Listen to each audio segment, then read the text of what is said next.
এটা হচ্ছে ইকো স্পেসের পিছন দিক জায়গাটা।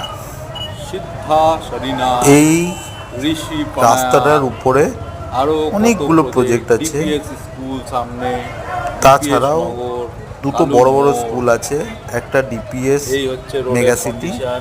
আর একটা হচ্ছে আপনার যারা বোঝে তারা বোঝে, যারা নারায়ণা না স্কুল। বোঝে তারা বোঝে।